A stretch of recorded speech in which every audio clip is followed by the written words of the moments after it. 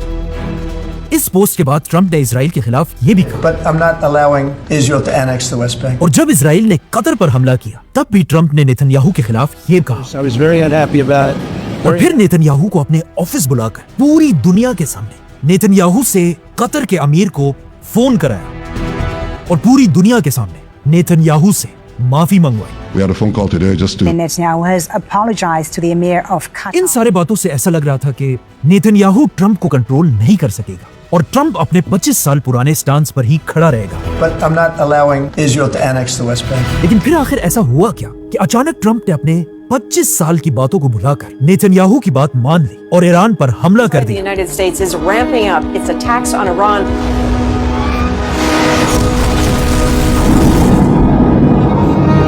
जब Trump Netanyahu की बातों को मानने के लिए तैयार नहीं था, अचानक अमेरिका में एक बहुत बड़ा स्कैंडल सामने आया, the Epstein files. Controversial Epstein files. Releases of the Epstein files. Documents from the Epstein files. In files में दुनिया के बड़े बड़े लोग एक्सपोज हुए, जैसे कि बिल क्लिंटन, बिल गेट्स और डोनाल्ड ट्रंप, जिससे पूरे अमेरिका में सिर्फ एक ही डिबेट चल रही थी, जिनका ट्रंप के पास कोई जवाब नहीं था। You are the worst reporter. ये ट्रंप की जिंदगी का सबसे बड़ा स्कैंडल था। एप्स्टीन फाइल्स में लाखों सीक्रेट पेजेस रिलीज किए गए, लेकिन अब भी कहा जाता है इन सारे पेजेस में 53 पेजेस ऐसे हैं जिन्हें छुपाया गया है और कहा जाता है यही वो फाइल्स हैं जिनमें ट्रंप के बारे में सबसे खतरनाक क्राइम्स लिखे हुए हैं और कहा जाता है यही वो प्रेशर था जिसे ट्रंप बर्दाश्त नहीं कर सका। इसीलिए ट्रंप ने अपने 25 साल पुराने स्टांस को अचानक बदल दिया और इन फाइल्स के रिलीज होते ही नेतन्याहू को अमेरिका में एक बहुत बड़ी दावत पर बुलाया। इस कॉन्फ्रेंस में ट्रंप बिल्कुल बदल चुका था और अब नेतन्याहू की हर बात मानने के लिए बिल्कुल तैयार था। जिसके बाद अचानक ट्रंप एक दिन टीवी पर आया और बिल्कुल आज से ऑलमोस्ट 25 साल पहले जिस तरह बुश ने इराक पर हमला किया था, Saddam Hussein and his sons must leave Iraq within 48 hours. Trump ने भी ईरान पर हमले का ऐलान किया। United States military began major combat operations in Iran. Trump और नेतन्याहू ने मिलकर ईरान पर हमला कर दिया।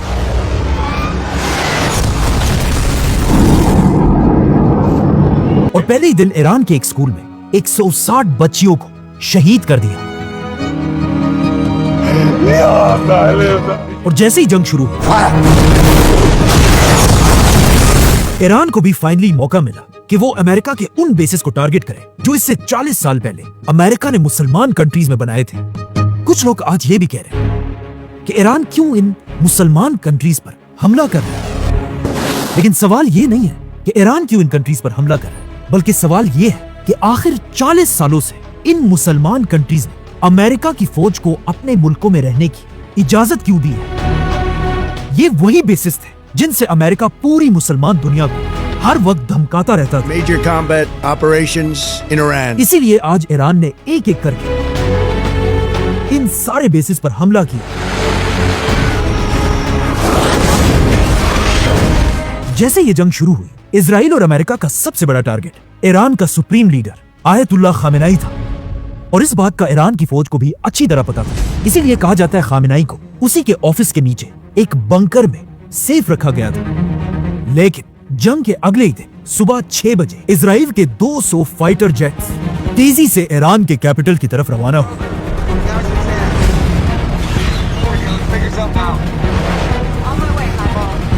इन जहाजों में ऐसे एडवांस्ड मिसाइल्स लगे हुए थे जो फटने से पहले पूरी की पूरी बिल्डिंग्स को चीर कर अपने टारगेट तक पहुंचते हैं। इसीलिए इन मिसाइल्स को कहा जाता है बंकर बस्टर्स। जैसे ये जहाज खामेनाई के ऑफिस के ऊपर पहुंचे, इन जहाजों ने 30 बंकर बस्टर मिसाइल्स को खामेनाई की बंकर की तरफ फायर किए। ये मिसाइल्स खामेनाई के ऑफिस के फ्लोर्स को तोड़कर उनके बंकर के अंदर घुसे और इस तरह सुप्रीम लीडर आयतुल्लाह खामेनाई, जो ऑलमोस्ट 40 साल से ईरान का सुप्रीम लीडर था, अपने कई फैमिली मेंबर्स के साथ शहीद हो गए। खामेनाई के शहीद होने के बाद पूरी दुनिया के मुसलमान वैसे ही दुखी थे जिस तरह इससे कई साल पहले एक और ग्रेट लीडर शाह फैसल के लिए थे, और जिस तरह शाह फैसल के लिए टीवी पर एंकर ने कहा था कि आज मुसलमान दुनिया का बाप मर चुका है,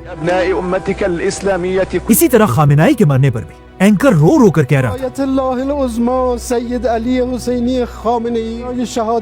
आज दुनिया में 2 बिलियन मुसलमान हैं और इनके मुकाबले में छोटा सा इजराइल, जिसने मुसलमान दुनिया के सेंटर में घुसकर एक बार फिर मुसलमान लीडर को मार डाला। Ayatollah Khamenei is dead. और दुनिया के 2 बिलियन मुसलमान कुछ नहीं कर सके। और रसूलुल्लाह सल्लल्लाहु अलैहि वसल्लम की हदीस बिल्कुल सही थी कि एक दिन मुसलमान होंगे तो बहुत ज्यादा, लेकिन उनकी दुनिया में कोई औकात नहीं होगी, और वो ऐसे ही होंगे जिस तरह पानी के ऊपर गंद और झाग होती है। और ये कहानी यहाँ खत्म नहीं होती, बल्कि Iraq, Final moments with Ladies and gentlemen, we got him. Libya, Syria, Yemen और अब ईरान को तबाह करने के बाद इजराइल के लीडर्स पहले ही बता चुके कि उनका अगला टारगेट कौन होगा। Turkey is the new Iran. एक बात कंफर्म है कि जब नेक्स्ट मुसलमान लीडर को टारगेट किया जाएगा, तब भी मुसलमान कुछ नहीं कर पाएंगे।